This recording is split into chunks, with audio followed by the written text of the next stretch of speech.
How to personalize settings in Facebook. Hi there, welcome back to our channel. In this video, I'll be showing you the procedure on how can you personalize settings in Facebook.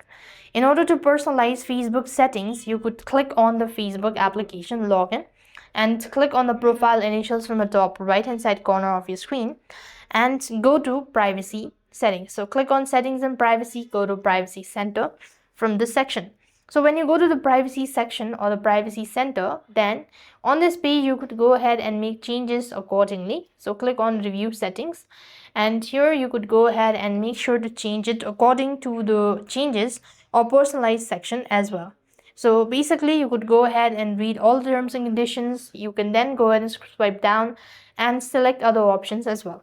So these are some of the ways you could personalize settings in Facebook.